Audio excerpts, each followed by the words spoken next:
Welcome to Good Day Lynbrook. We're here with Supervisor Anthony Santino, brand new supervisor for 8 months in the town of Hempstead. That's the largest township in the United States, and he's our favorite son, adopted son anyway. And we'd like to have him here and tell the new services and the new positions the town of Hempstead is going about. So let's get right started. Hi, Anthony. How are you? Well, it's great to be here, and as you said, I mean, we don't really refer to it as that, but Mayor Becker, Francis Sr., always referred to East Rockaway, where I come from, as South Lynbrook. Oh. So that's you know, so I do feel like an adopted son of Lynbrook. Yeah, sorry. It's okay. Oh, okay. In your administration, you've been cutting taxes and giving services that are beyond reproach. So how are you doing it? Well, we're working very, very hard, really going through every line of the budget, going through every service we deliver, every department, line by line by line, and we're finding things that, with a little innovative thinking, I hate to use a cliche like thinking outside the box, but with a little innovative thinking, we've been able to find many ways that we can cut spending, redeploying employees in certain ways, doing things that, whereas, you know, one of the things that I always rail against is the attitude, well, we've always done it that way. Well, if we can find a different way to do it that's better and, more importantly, cheaper, or at least as good and cheaper, that's what we try to do. So there's a lot of different initiatives that we've been doing, and we've actually, when I took office, I ordered a 20% across the board cut in discretionary spending. Now, what does discretionary spending mean? As you know, Mayor, there are certain things that you can't avoid. The cost, the ever-rising cost of employee health insurance, the ever-rising cost of the local municipalities' contribution to the New York State retirement system, workers' compensation, those claims and costs are going through the roof, things of that nature, plus the ordinary increase in costs that the average homeowner deals with, higher fuel costs, higher utility costs, things of that nature. So take those aside, the discretionary aspects of the budget, that part of the budget that you do have control over, we cut a 20% across the board, and we were able to save $9 million right there. Something as simple as you know, there are a lot of outmoded things in the way municipalities do business. One thing that I identified very early on is that the cost for a town the size of Hempstead, the cost of publishing legal notices was extraordinary, because under state law, you are required to publish legal notices in at least one newspaper with the second-class mailing privileges, a certain amount of circulation, et cetera, et cetera. Now, what had happened over the years was that the municipalities, like the town, like Nassau County, were just putting out legal notices in every weekly newspaper that there was, and Newsday on top of it. So the costs there were excessive. And I thought to myself, well, we're in the internet age. We still have to comply with state law, but state law requires us to publish it in one newspaper. Now, ordinarily, people would think, well, Newsday's the newspaper. Well, Newsday costs something like $4 a line for a legal notice. We put that out to bid, and a publication called the Long Island Business News came in at 19 cents a line. Oh. And obviously, we take the legal notices then, so it has very wide dissemination. We put it on our website. So now we comply with the law by using the Long Island Business News. We cut out every other newspaper, and we publish the legal notices online. So not only are we complying with the law, we're getting the kind of viewership on the legal notices you never got before because people don't really read the legals in the newspapers. But when it's on the website and it's right there and it's one click away, we're finding people are seeing it more and actually spending time looking at it. So it was a win-win. It cost significantly less. Right there, I'm describing in a very roundabout way something that netted the town $500,000. Oh my God! Yeah. And is even more user friendly because you don't have to buy the paper. If you're a resident, you just have to go right online, click, there you are. And you could see all the different legal notices, which means the notices of meetings and the bids for different work that goes out and road projects and things of that nature. It's all available right there. We're complying with the law because we are still publishing in a paper, but we're saving $500,000 for taxpayers. And that's just one example of things that we have done in the first 8.5 months of my administration. And it's like an old, I'm a little bit of a student of history and politics, and there was a senator by the name of Everett Dirksen, who was a Republican from Illinois back in the 50s and 60s. He was on there for a million years. Right, a long time. And he was actually, at one point, he was the Republican leader of the United States Senate. And he had an old saying that, you know, if you watch, you know, a million here, a million there, and all of a sudden you're talking about real money. And that's been my attitude: 100,000 here, 200,000 there, and all of a sudden you're talking about real money. So through all of those things and other efficiencies, you know, we've saved about $9 million so far, and counting as we go forward. Great. Well, on that vein, some of the solutions you found for other deliverances of services, municipal services, and cutting the bottom line, how have you done that? I mean, well, not just that one with the printing, but you've done other things. We've done a number of other things. I mean, we limited, by better management and better utilization of our workforce, we were able to limit part-time employees. The town runs on basically 2,000 full-time employees and a little bit over 1,000 part-time employees. The part-time number swells in the summer months because obviously you have parks and beaches that are open that require lifeguards and much more help, much more labor during a very finite 3 to 4 month period of time. So we went through all of the part-timers, and we limited, and we found that by just readjusting where they work and what they do, we were able to reduce them to 25 hours a week. Some of them were working 40 hours a week, and we were able to cut them back below, you know, to 25 hours a week or below, still deliver every service, just with better management, better scheduling, better utilization of manpower, and that again, if you extrapolate that over 1,000 employees, it was millions of dollars.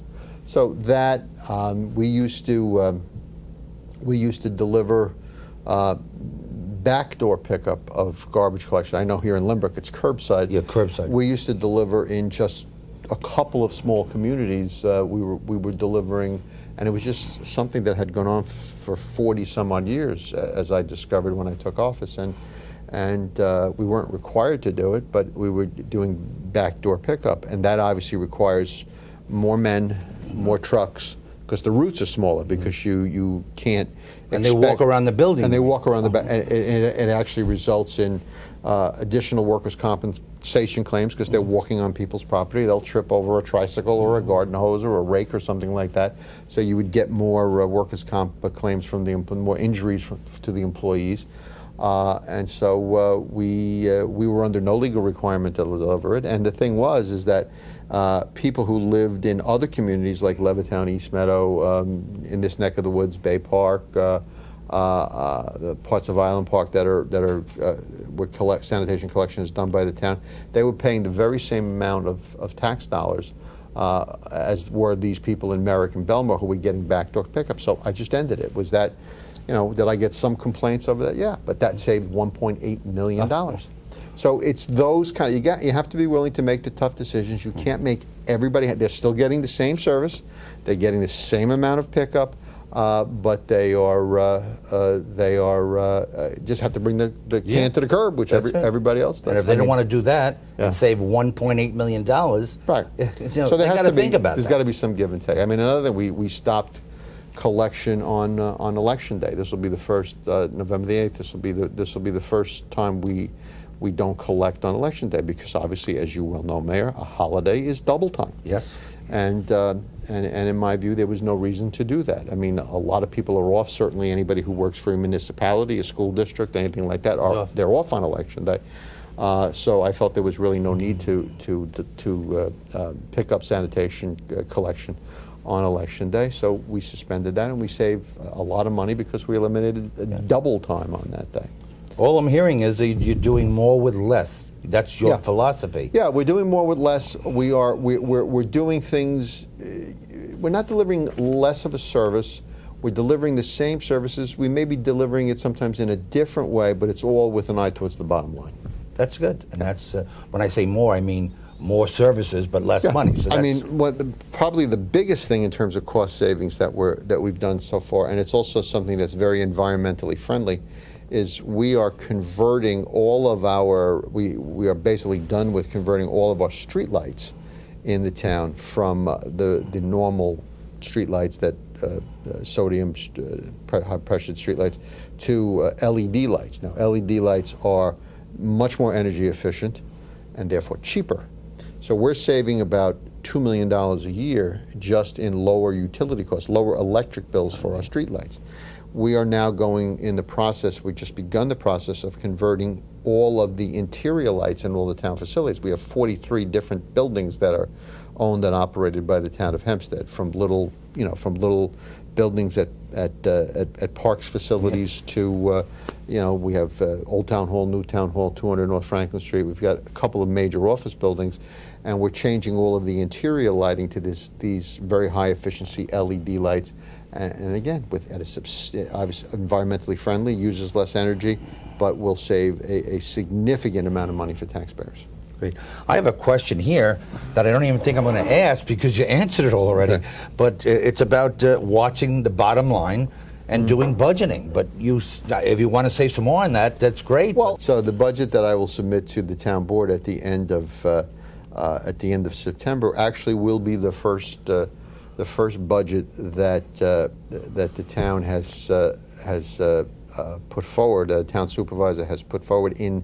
The best we can quantify it is about 30 years. That's structurally balanced. We don't use any fund balance whatsoever in this budget. It actually will be our outgo will be the same as our income intake. And no reserves or anything. Not using any reserves, and it's absolutely the first budget they tell me in at least 28 That's years. amazing. It could be Amazing. even longer. That's structurally balanced. Yeah, that's great. That's wow. It's the 15th anniversary of 9/11. Sure. And I know you're very concerned, always has been, on the first responders. Sure. And our firemen, you know what they are. Right. And they've been ill for 9/11. They've been sick. Unfortunately, they've passed away. Sure.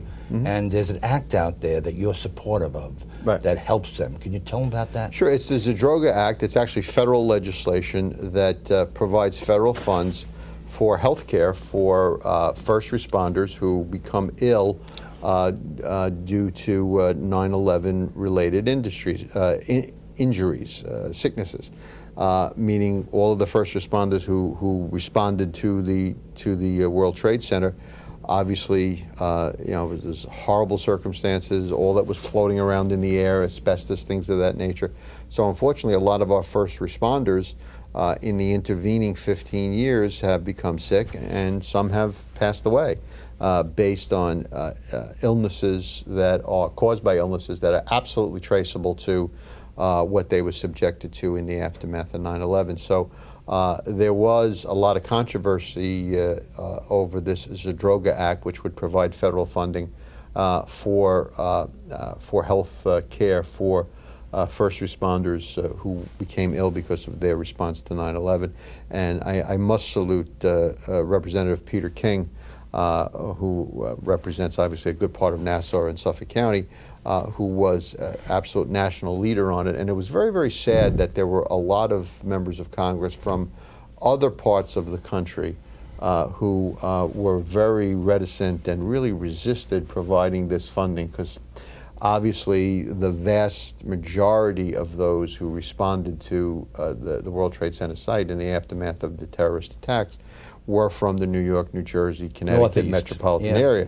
I know some people traveled here to help, but that was days later, and it really was the people who were here in the very, very aftermath. Obviously, if you were a congressman from Texas or a senator from Texas, they just did not. They did not. Some of them did not really provide the support that I think was necessary, because this was a national tragedy. This was not a New York tragedy. This was not. This was not a Northeast tragedy. This was a national tragedy. Well, things that you've done with your administration, a lot of people don't know about. Mm-hmm. That's your environmental concerns. Mm-hmm. Tell me about that. Well, we worked very closely, again, with Congressman Peter King and Senator Chuck Schumer to bring about a new beach replenishment project to build up the dunes all across the Barrier Island, which is Point Lookout, obviously Lido, Long Beach, and it actually doesn't go into Atlantic Beach, because Atlantic Beach actually is building up over time, but it's Long Beach, Point Lookout, Lido Beach area, to build up the dunes so that we are able to be much more resistant to, God forbid, another superstorm Sandy. So Congressman King and Senator Schumer were great. It's in procuring about $230 million in federal funds to get that job done. And the really good thing there is that there is no local cost involved. I mean, in the beginning, the Army Corps of Engineers was insisting that the local municipalities pick up part of it, a significant part of the cost, which would have been really very much of a strain on all budgets, county budgets, Long Beach budget, certainly the town budget. But Congressman King and Senator Schumer went and fought for us, so all of that will be coming here at no cost to local taxpayers. You're being a little too humble on this, because I've seen it's not just the congressman or the senator. They've come to town hall. Well, we've advocated. They've spoken to you. We've advocated very strongly. Yeah. So, not last, but I'm talking about. We're very interested in this. Let me think about it. I wanted to talk about this dog park. Neighbors want it. Sure. And in fact, maybe we'll do it here in Lynbrook. We'll follow your lead. But tell me about how you did it, where you did it, and how it came about. Well, throughout my years as a councilman, and I was on the town board for 22 years, I always received a lot of inquiries and a lot of interest from dog owners that they needed a place for their dogs to run, to socialize, to get some exercise.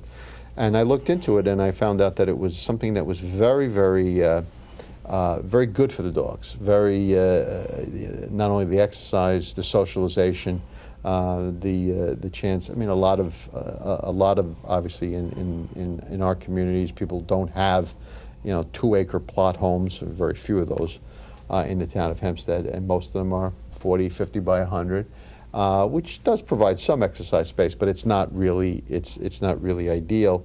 And again, the idea of socializing with other dogs, and I did a little research, and I found out how important that was. And so when I was running for supervisor, I said that creating a dog park here in the town of Hempstead, because we don't have one. I mean, there is the county. Nassau County has 2 that I'm aware of. I know the village of Valley Stream has one. But the town of Hempstead does not have one. So when I became supervisor, I instructed my Parks Commissioner to find a suitable location, figure out what it was going to cost, and let's see what we can do to put it together. And we just unveiled it the other day, and it's a beautiful facility. It's in Newbridge Road Park. It's in the very southernmost part of the park. So it's open to all town residents. It's open to Lynbrook residents. It's open to Seaford residents, Elmont, Levittown. Anybody can go there. Newbridge Road Park is, as the name suggests, it's at the southernmost end of Newbridge Road in Belmore, and very easily accessible because it's right in the middle of the township. And you go to once you get into the park, you go to the southernmost end of it. You can't miss it. It's a paw-friendly turf. It's not grass and dirt, because that gets mucked up and mired, first time it rains. But it's a nice artificial turf surface. Great. And there's all kinds of things for dogs to jump through and play on, and come, and just a great place. And for the pet owners, there's benches and there's sunshades, places for them to relax while their pet is exercising and having fun. It's a place for play dates for dogs, which may sound frivolous, but if you're a pet lover, it really is something that's very important. No, it's not frivolous. And having animals help people's health. Absolutely. And they do. Sure.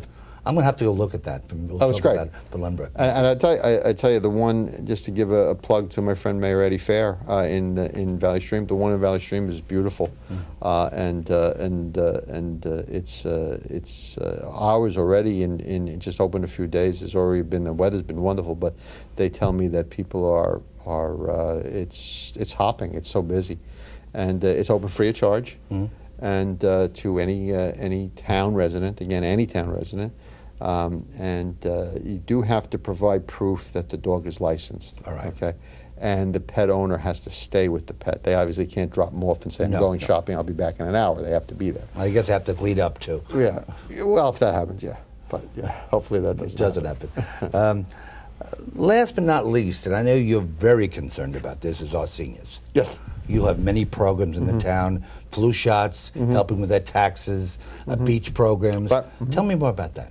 Well, we have our Department of Senior Enrichment, which is a great award-winning department, and we provide all kinds of programs throughout the year for seniors. Not only we have senior centers across the township that meet in our senior citizen housing complexes. We also have senior clubs that meet in outside facilities, whether it's a school or a community room somewhere.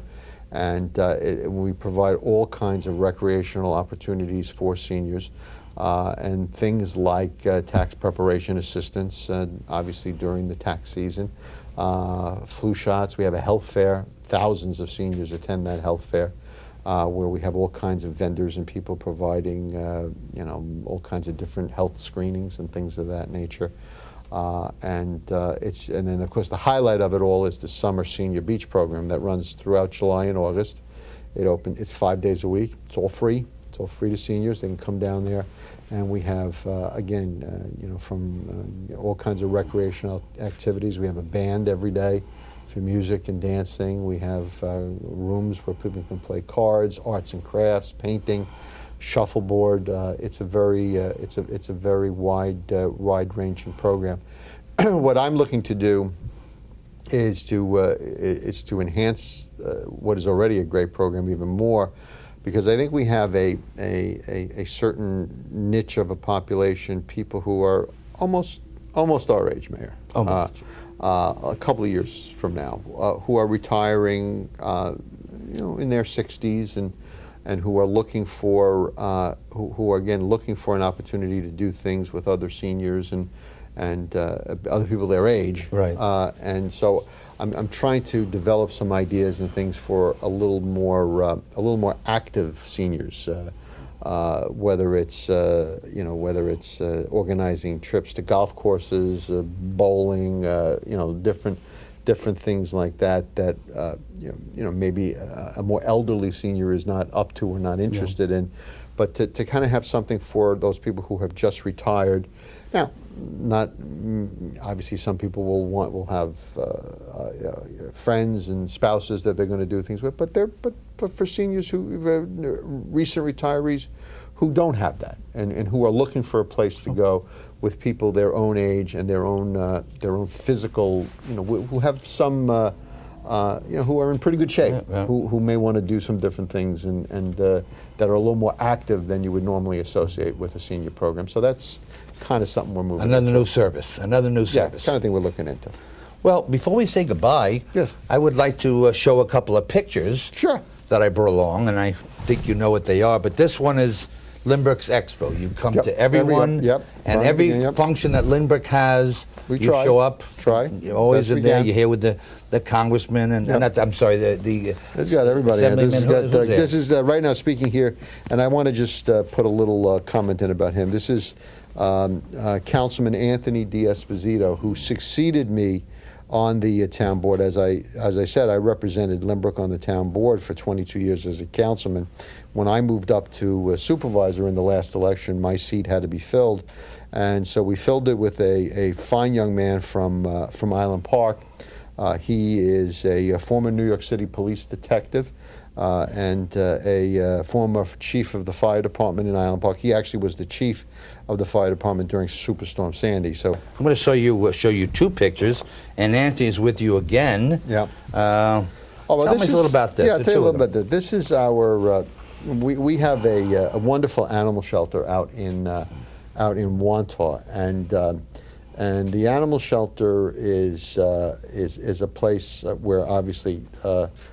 And again, when I became supervisor, you know, even though I was on the town board for a lot of years, it's different being sort of like a legislator as opposed to being the CEO. And you find out things about the animal shelter that are really amazing as you go by. I mean, that obviously is the animal shelter by law.